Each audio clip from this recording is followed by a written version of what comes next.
Alors cette vidéo porte sur le théorème de Thalès. Commençons par dire ce que dit ce théorème. Alors souvent, on a les configurations qui sont ici, la configuration du papillon ou configuration triangulaire. Alors, quelles sont les hypothèses de ce théorème? Si M appartient à AB et N appartient à C, et il ne faut pas oublier que les droites Mn sont parallèles, et la droite Mn et la droite BC sont parallèles, alors on a l'égalité des rapports suivants. AM sur AB égale AM sur AC égale Mn sur BC. Donc là, très important, il faut que on ait deux droites parallèles. Si on n'a pas les droites parallèles, on ne peut pas appliquer le théorème de Thalès. Alors au niveau de la méthode, comment utiliser ce théorème et quelle est la méthode? On commence par énoncer le théorème, comme on l'a fait ici. Ensuite, on écrit les rapports égaux.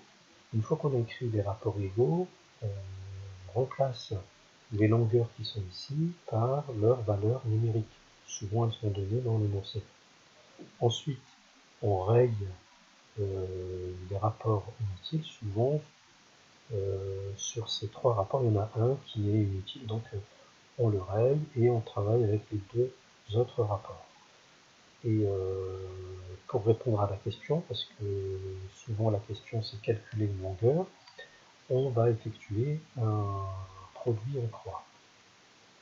Alors n'hésite pas à scanner ce QR code pour connaître l'histoire de Thalès. Alors, souvent, les élèves ont du mal à écrire des rapports. Alors, pour ne pas se tromper, il y a une méthode toute simple. Il faut repérer les deux droites séquentes.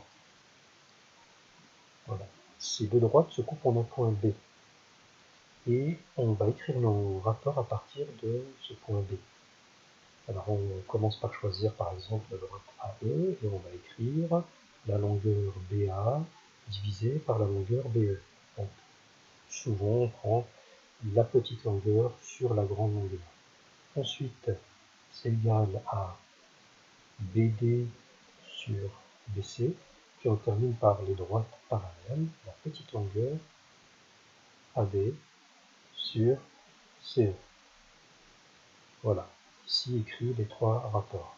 Donc si on applique cette méthode-là, en général, on ne se trompe pas. Alors terminons par un exemple. Donc on a cet exemple-ci. On nous donne une configuration papillon. On sait que FA et CN sont parallèles. Et on nous demande de calculer CN. Donc on essaye d'abord de vérifier les hypothèses du théorème de Thalès. On a bien que C appartient à OA et N appartient à OF. Et en plus, on a CN est parallèle à FA. Donc on peut appliquer le théorème de Thalès et on peut écrire les trois rapports qui sont là, l'égalité des trois rapports.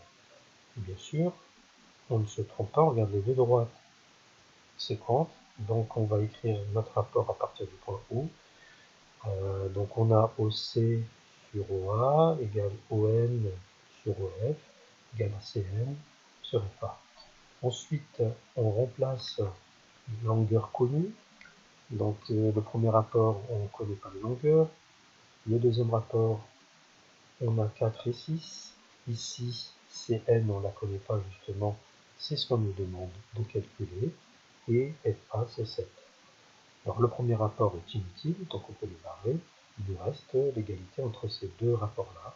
Donc pour trouver CN, on va effectuer le produit en croix. Donc 4 fois 7 divisé par 6.